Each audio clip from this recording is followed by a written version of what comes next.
Praise the Lord, hallelujah. Yeshu मसीह के नाम से मैं आपका स्वागत करता हूं। और आज हम एक ऐसे मैन ऑफ गॉड, ऐसे परमेश्वर के बड़े महान दास के बारे में देखेंगे जिसका नाम है दानियल। हिंदी में उसको दानियल बोलते हैं, इंग्लिश उसको डैनियल बोलते हैं। आज हम लोग परमेश्वर के बड़े दास के बारे में जानेंगे कैसे उस बंधुभाई की दशा में, जब यहूदा जो था बंधुभाई में चला गया था, फिर भी वो कैसे उस परदेश में भी, बंधुभाई में भी राजा के बराबर, राजा के समकक्ष प्रभावशाली रहा।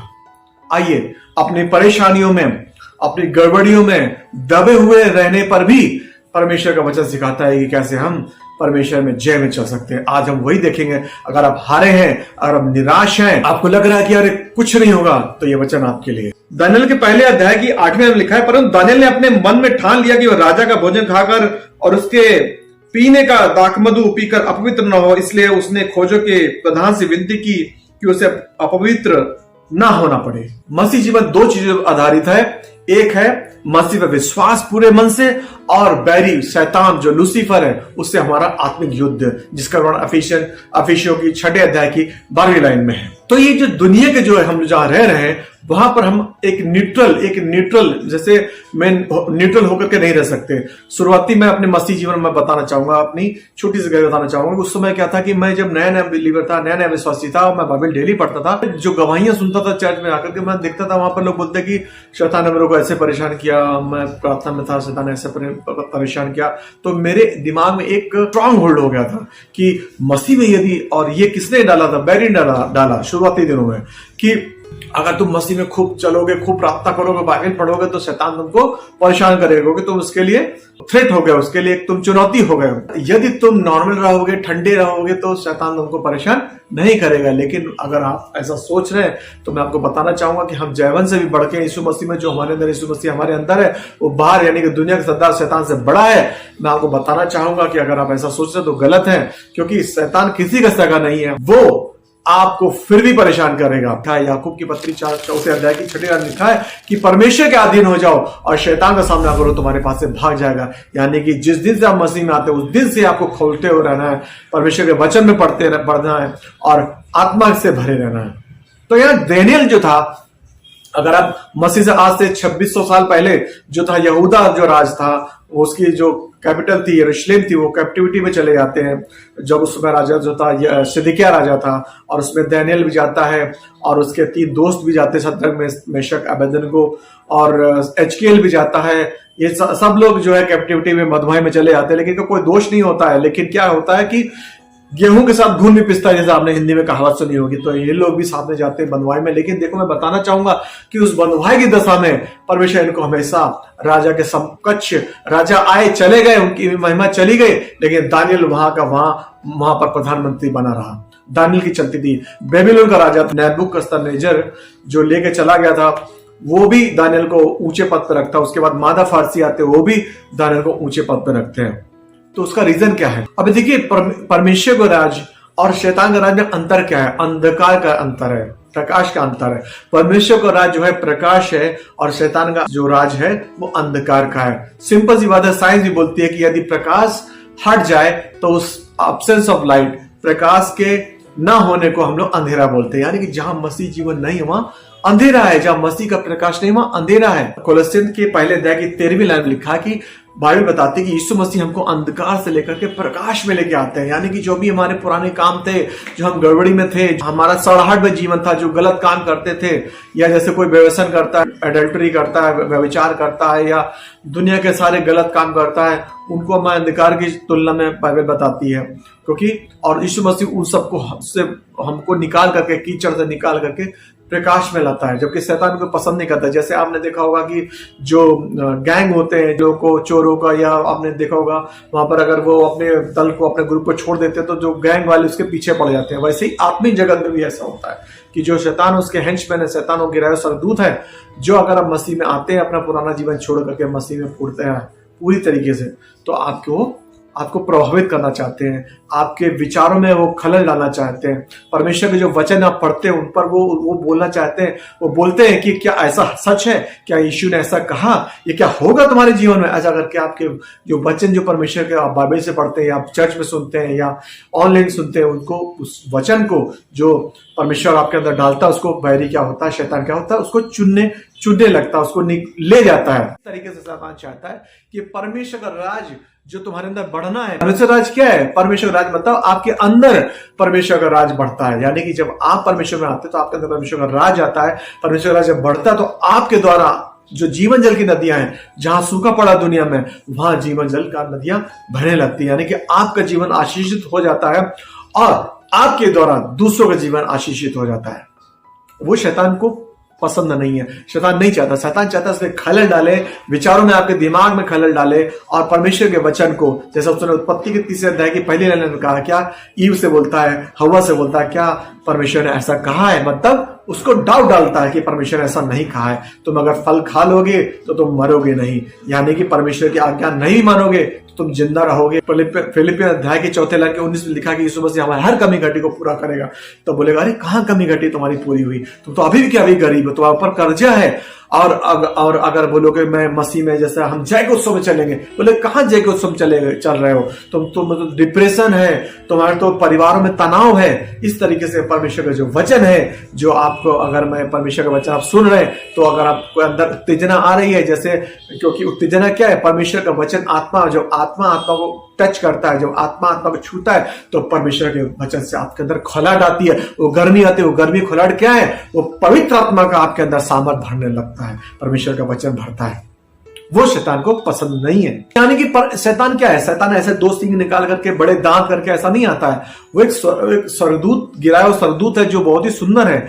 वो इस तरीके से चीजें पेश करता है, जैसे आप कभी गिफ्ट लेने जाते हैं, आप किसी को गिफ्ट आप जब रिसीव करते हैं या किसी को गिफ्ट देते हैं तो आपने देखा होगा कि अगर आपको किसी को घड़ी देनी है तो आप घड़ी को क्या करते हैं? उसको पूरा अच्छे से रैप करते हैं, उस पर लिखते हैं, एक स्टिकर चिपकाते हैं ऊपर से ऊपर, फिर उसका रिबन लगाते हैं, उसको प्रेजेंटेबल बनाते हैं, फिर देते हैं। तो वैसे ही शैतान है। तो क्या करता है? अपने आप को प्रेजेंटेबल करता है, इतना सुंदरता तरीके से अपने को पेश करता है और दुनिया की चीजें ऑफर करता है और आप उसको आकर्षित होकर के आप उसको ले लेते हैं। यानी कि वो आपको इन्फ्लुएंस करता है, आपको प्रभावित करता है। प्रभावित क्यों करता है? क्योंकि उसके अंदर पावर नहीं छीनने की आपसे, उसके अंदर पावर नहीं है कि आपसे कुछ चीजें छीन ले, परमेश्वर यीशु की दी हुई आशीषें छीन ले, लेकिन वो आपके विचारों में खलल डाल के, आपके विचारों में दूषित करके वो आपके आशीषें चुराना चाहता है। जितना आप उस बैरी को, शैतान को, उसके गिराए स्वर्गदूतों को, पापी स्वर्गदूतों को अधिकार देंगे अपने जीवन में, उतना वो आपके जीवन में काम करेगा। जिस दिन आप खड़े हो जाएंगे, आप प्रोक्लेम करेंगे, परमेश्वर को घोषणा करेंगे कि यीशु मसीह का डीएनए मेरे अंदर है, यीशु मसीह का लहू से मैं खरीदा गया, छुड़ाया गया हूं, मुझे इस बैरी कुछ नहीं कर सकता। तो उस दिन से आप याद रखिए कि कोई बीमारी, कोई तकलीफ, कोई परेशानी, कोई कर्जा आपके ऊपर रह नहीं सकता। ये परमेश्वर का 100% वादा है आपसे। नए वाचा है परमेश्वर का, क्योंकि मरकुस के 13 यीशु मसीह खुद कहा है, यीशु मसीह ने कहा है कि धरती आकाश आप देखोगे नहीं है, एक दिन टल जाएंगे, हट जाएंगे, लेकिन परमेश्वर का कहा हुआ एक शब्द हमेशा अविनाशी है, अटल रहेगा, जिंदा रहेगा और होके पूरा रहेगा। जैसे जब मरियम के लिए स्वर्गदूत सामने खड़ा होता है तो बोलता है कि जो वचन यीशु की ओर से होता है वो प्रभाव रहित नहीं होता है, उसमें सामर्थ होती है। जब वो बोला जाता है तो वो चीजों को पैदा करता है, जो चीजें नहीं होती हैं उनको पैदा करने की शक्ति होती है परमेश्वर के वचन में। तो अगर आप ये परमेश्वर का वचन सुन रहे हैं, ये रेमा वर्ड है, ये प्रकाशन है, अगर आप सुन रहे हैं तो विश्वास करिए, ईमान रखिए कि यीशु मसीह आपको किसी परिस्थिति में, किसी समस्या में 360 डिग्री चेंज करने का सामर्थ रखता है। तो हम दानियल के जीवन देख रहे थे। 2 तिमोथी 2:26 में लिखा है कि वो हमारे विचारों को कैप्चर करना चाहता है, पकड़ना चाहता है, उससे हमें बचना है। और जेनेसिस उत्पत्ति के 30 की पहली लाइन से वो पीछे पड़ा है, ईव के पीछे पड़ा था। और अगर आप प्रकाशित बाइबल हमारी उत्पत्ति और रेवलेशन, प्रकाशित यानी कि शुरुआत और अंत के बीच में उसका वर्णन है शैतान का। यानी कि जेनेसिस 30 उत्पत्ति के 30 से वो गिरा दिया गया था, उस दिन से वो पीछे पड़ा है मानव जाति के खिलाफ, उनके दिमाग में उठपटांग चीजें भरने के खिलाफ भरता है सारी गंदगी। साथ ही साथ प्रकाशित 12 अध्याय की 17वीं लाइन में भी वो दोष लगा रहा है, यानी कि आपको दिमाग को दूषित करना चाह रहा है। तो मिलेनियम का जो युद्ध है, यानी कि यीशु मसीह आगे चले गए, फिर आने वाले, तब तक वो हमारे मसीह भाइयों के विचारों में खलल डाल करके उन वचनों के, परमेश्वर के वचनों को कमतर करके पेश करना चाहता है कि क्या परमेश्वर ने ऐसा कहा है, क्या बाइबल पढ़ने से ऐसा होता है, क्या परमेश्वर के वचन को ईमान रखने से क्या ऐसा परमेश्वर के यीशु मसीह के नाम से प्रेयर करने से क्या प्रार्थना आसान हो जाती है। इस तरीके से वो डाउट डालता है। यानी कि हमेशा ये इजी नहीं होता है कि हम शैतान के उसके प्रभाव जो हमारे दिमाग में डालता है उसको हम रेजिस्ट कर पाए, उनको हम तोड़ सकें। जैसा कैसा प्रभाव डालता है, मैं ये कर नहीं सकता, मैं कर नहीं सकती, ये मुझसे हो नहीं सकता, मैं इसको कर नहीं सकती हूँ, मैं हमेशा बीमार रहती हूँ, मैं बीमार रहूंगा। एक नंबर आपके अंदर स्ट्रांग होल्ड डालता है, इन्फ्लुएंस करता है आपके विचारों को। दूसरा, मैं गरीब हूं, मेरे पिताजी गरीब थे, मेरे ऊपर कर्जा था, मेरे बच्चों को भी कर्जा रहेगा। ये स्ट्रांग होल्ड, ये आपके ऊपर दृढ़ बनाना चाहता है, क्योंकि मेरी इनकम इतनी नहीं है, मैं कैसे कर्जा चुका पाऊंगा। मम्मी का डिवोर्स हो गया था, मेरा भी डिवोर्स हो जाएगा, ऐसा लग रहा है। ये कौन डालता है? बैरी, शैतान डालता है, उसके सरदूत डालते हैं, पापी सरदूत डालते हैं। अरे बाइबल पढ़ने से कुछ नहीं होता, ऐसा डालेगा बैरी आपके दिमाग में, प्रभावित करना चाहता है। प्रभावित क्यों करता है? क्योंकि वो पावरलेस है, उसको ताकत नहीं है। क्योंकि कोलोस्सियन 2 के 14 और 15 में लिखा है कि यीशु मसीह ने शैतान का खुल्ला तमाशा किया, उसकी सेनाओं का। और कलवरी क्रूस पर यूहन्ना के 19 के 35 में लिखा कि यीशु मसीह कहा कि जाओ, पूरा हो गया, मैंने सब कुछ कर दिया। मेरे बेटे, मेरी बेटी, तुमको डरने की जरूरत नहीं है, तुमको मैंने भय का आत्मा नहीं दिया है, तुझे मैंने सामर्थ का आत्मा दिया है, तुम्हें विजय के उत्सव में चलना है। तुम्हारी सुगंध जो है मसीह की दुनिया में फैलाओ। दुनिया में सूखा पड़ा है, जाओ प्रकाश फैलाओ, जा प्रकाश हो जा। तो वो प्रभावित करना चाहता है आपके विचारों। कभी कभी हम लोग जो है प्रभावित हो जाते हैं, उस बैरिक से प्रभावित कर लेता है। तो उस प्रभाव से कैसे बचें? दानियल का एग्जांपल देखते हैं, डेनियल का एग्जांपल देखते हैं। दानियल को जब नेबूकदनेस्सर ले जाता है और बेबीलोन चला जाता है, तो वहां पर दानियल को क्या करते हैं? उसका नाम बदल देते हैं दानियल का। पहला, शैतान पहला आपकी आइडेंटिटी बदलना चाहेगा। यीशु मसीह कहता है कि मैंने तुझको अपने स्वरूप समानता बनाया है, पुरानी बातें बीत गई, सारा कर्जा माफ हो गया, सारी तुम्हारी बीमारी चली गई, तुम्हारा जो डीएनए है, तुम्हारा आदम का, तुम्हारे बाप दादाओं का डीएनए था, उसको मैंने काट दिया।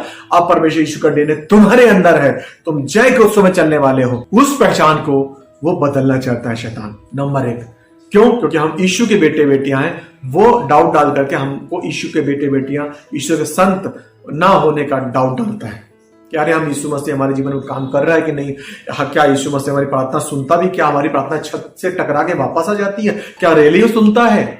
ऐसा डाउट डालता है। फिर दानियल को क्या होता है? दानियल को वहां का विजडम सिखाया जाता है, वहां का बेबीलोन का ज्ञान सिखाया जाता है। बेबीलोन क्या है? बेबीलोन एक वर्ल्डली सिस्टम है, दुनिया के सिस्टम है, जहां सुबह 10 बजे आप जाते हैं ऑफिस और 6-7 बजे आते हैं। ये दुनिया का सिस्टम है, जहां पर रिलीजन, धर्म होते हैं नए नए जो इंसानों ने बनाए, कल्ट होते हैं, नए नए बाबा हैं जो अपने अपने उपदेश देते हैं। यानी कि दुनिया का सिस्टम है, जो बेबीलोन का सिस्टम है, वही सिस्टम जो था, जो आप देखते हैं कि जो उत्पत्ति में बेबीलोन जो बना था, और उसको बेबीलोन का मतलब होता है गबड़ी फैलाने वाला, और परमेश्वर उसमें भाषाओं में गबड़ी डालता है और बेबीलोन का जो टावर है गिर जाता है। और उसको आप रेवलेशन में देखेंगे, प्रकाशित भाग में देखेंगे, तो वहां पर जितना भी बेबीलोन का सिस्टम है, यानी कि दुनिया का जो सिस्टम है, आप देख रहे हैं धीरे धीरे इकोनॉमी पूरी बैठ रही है, हर तरफ जो है महंगाई है, बेरोजगारी की दर बढ़ गई है, वो पूरा बेबीलोन का सिस्टम नीचे आ रहा है।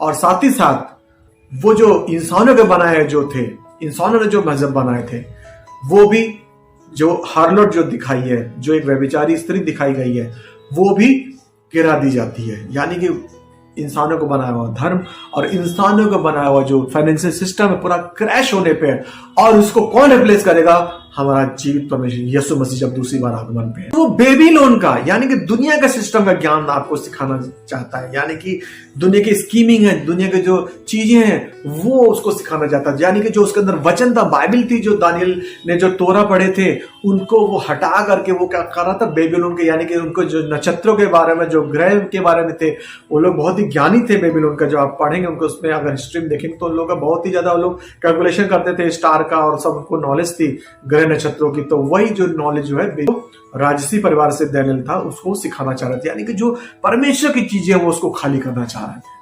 यानी कि पहला उसका नाम बदल दिया, दूसरा उसकी पहचान बदल दी, नाम से पहचान होती है, नाम बदला, पहचान बदली। तीसरा उनको जो दुनिया का ज्ञान सिखाना चाह रहे थे बेबीलोन को, यानी कि दानियल को प्रेशर था कि वो दुनिया का ज्ञान सीखे। चौथा क्या करना चाह रहे थे? बेबीलोन में जब गया था तो वहां पर आप देखेंगे कि वो सद्रक मेशक अबेदनगो को क्या करता है?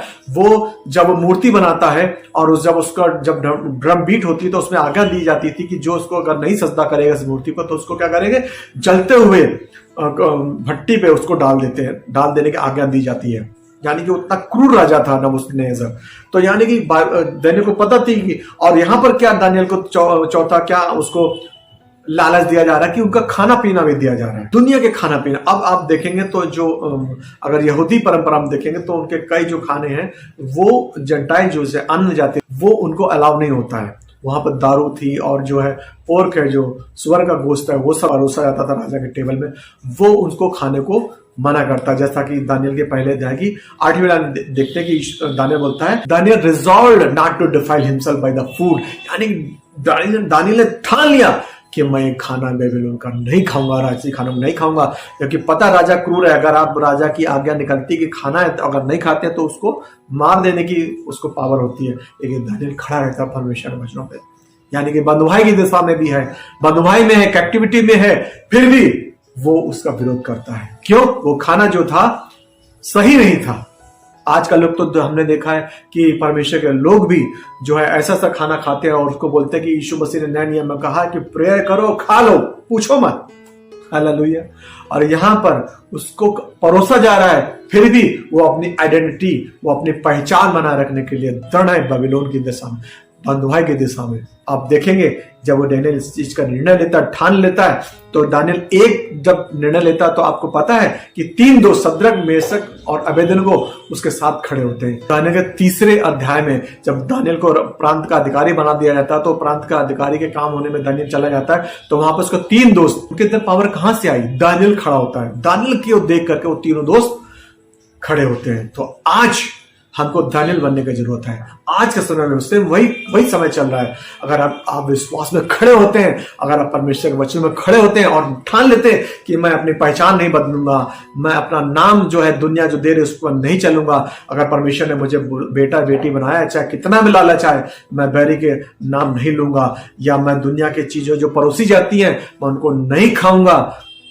दुनिया का ज्ञान जो बोलता है कि ये चीज करो तो इसमें ये फायदा हो जाएगा, ये करो तो ये फायदा हो जाएगा, अगर परमेश्वर का वचन बोलता है गलत है तो मैं नहीं कंप्रोमाइज करूंगा। तो याद रखिए कि आप अगर ऐसा करेंगे तो 3 दोस्त निकल करके आपका साथ देंगे। यानी कि 3 दोस्त थे लेकिन उनके अंदर करेज नहीं था खड़े होने का। यानी कि जब आप करेज लेते हैं, जब स्टैंड लेते हैं, तो आपके साथ 3 लोग और आएंगे, उन 3 साथ फिर 3 लोग और आएंगे। परमेश्वर के वचन में मैं आपको बताना मांगता हूं कि आपको स्टैंड लेना है, और आप जब बंधुभाई की दशा में भी जाएंगे और आप जब ठान लेंगे तो परमेश्वर आपके साथ रहेगा, आपका सम्मान करेगा। न केवल सम्मान करेगा, बाकी आपको लोग भी मिलेंगे उस बंधुभाई की दशा में। सोचो 4 लोग की वहां चर्च बन गई थी, 4 दोस्त बन गए थे, और दानियल उस समय नहीं भी था, लेकिन उसको दानियल के कैरेक्टर देखकर करेज आ जाता है, वो भी स्टैंड लेते हैं। यानी कि दुनिया, बाइबल गलातियों में लिखा है, गलातियों पत्रिका में लिखा है कि दुनिया के तरीके के मत बनो। और यहां पर दानियल को दुनिया की तरह बदलने की कोशिश की जा रही थी, नबूकदनेस्सर करना चाह रहा था, बेबीलोन में किया जा रहा था। लेकिन दानियल ने, जब तक आप रजिस्ट नहीं करेंगे, परमेश्वर हमको फ्री, याद रखिए भाइयों बहनों, परमेश्वर ने हमको फ्री विल दिया है। जेनेसिस के पहले चैप्टर में परमेश्वर ने हमको रोबोट नहीं बनाया, फ्री विल दिया था आदम और ईव को। यानी कि वो चुन सकते थे कि परमेश्वर का आज्ञा माने या ना माने, और उन्होंने ना आज्ञा ना मानने स्वीकार, परमेश्वर की आज्ञा को ना माना, क्योंकि उनको फ्री विल दी गई थी। और उन्होंने गलत तरीके से परमेश्वर की जो फ्री विल थी उन्होंने उसका फायदा उठाया, गलत फायदा उठाया। यहां पर उसको फ्री विल थी दानियल को, लेकिन दानियल ने परमेश्वर के वचन में खड़ा रहा। यानी कि उसको खाने के द्वारा उसको दुनिया के जैसा बनाना चाहे, इतना उसके ऊपर प्रेशर था, फिर भी दानियल खड़ा रहा और उस पर जयवंत हुआ। और आज के समय में भाई और बताना चाहूंगा, परमेश्वर के लोगों, मैं बताना चाहूंगा, आज तो हमको परमेश्वर यूहन्ना के 14:26 में लिखा है, परमेश्वर हमको पवित्र आत्मा दिया है। यानी कि जब यीशु मसीह गए तो उसने ने कहा कि मैं जाता हूं ताकि पवित्र आत्मा है। तो आज हमारे में पवित्र आत्मा रहता है, उसकी सामर्थ रहती है। उस समय दानियल के पवित्र आत्मा नहीं था, उस समय पवित्र आत्मा आता था और जाता था, एक विशेष काम करने के लिए पवित्र आत्मा हमारे पर उतरता था, फिर चला जाता था। लेकिन नए नियम में परमेश्वर का पवित्र आत्मा हमेशा हमारे साथ रहता है, हमारे सामने खड़ा है, हमारा हमको सहायता देने के लिए हमेशा खड़ा रहता है। तो आज के नए नियम में एक नई बच्चा जो यीशु ने लोगों के द्वारा बांधी है, हमको कितना परमेश्वर के बच्चों के साथ खड़ा रहने की जरूरत है। As a result, he has become a hero in Christianity. Daniel एक हीरो के रूप में उभर के आया, एक विजेता के रूप में आया, एक विश्वास का जनक उभर के आया। तो अगर आप भी दानियल की तरह ठान लेते हैं, तो आज तो हमारे साथ परमेश्वर का पवित्र आत्मा भी है, हमारे साथ है। तो तो आप क्यों नहीं जय के उत्सव में चलेंगे। तो यहाँ पर एक लास्ट वर्ड मैं बोलना चाहूंगा कि dare to be like a Daniel, Daniel की तरह बनना सीखो, दानियल की तरह बनने का जोखिम उठाओ। Dare to be stand alone, अकेला खड़े होने की हिम्मत दिखाओ। Dare to have a purpose firm, हौसला दिखाओ कि परमेश्वर का आपके अंदर एक पर्पस है, उसको पूरा करने का हौसला दिखाओ। टू मेक इट नोन, हौसला दिखाओ ताकि दुनिया को पता चले कि परमेश्वर ने आपके अंदर एक योजना रखी है। परमेश्वर आपको इन वचनों से आशीष दे, आमीन। आइए हम लोग दुआ करते हैं। यीशु मसीह के नाम से मैं प्रार्थना करता हूँ खुदावन, जो भी परमेश्वर हमारे साथ ऑनलाइन जुड़ रहे हैं, मैं दुआ करता हूँ खुदावन होने दे परमेश्वर कि दानियल के समान हम लोग विश्वास में रहें और किसी भी प्रेशर में अपने आप को उस बैरी के बिछाए हुए जालों से प्रभावित ना होने दें। पवित्र आत्मा के सामर्थ्य में चलते जाएं और परमेश्वर के यीशु मसीह के नाम से परमेश्वर के पवित्र बच्चों से भरे रहते हुए बैरी के बिछाए हुए जालों को हम समझ पाए। यीशु के नाम में आमीन।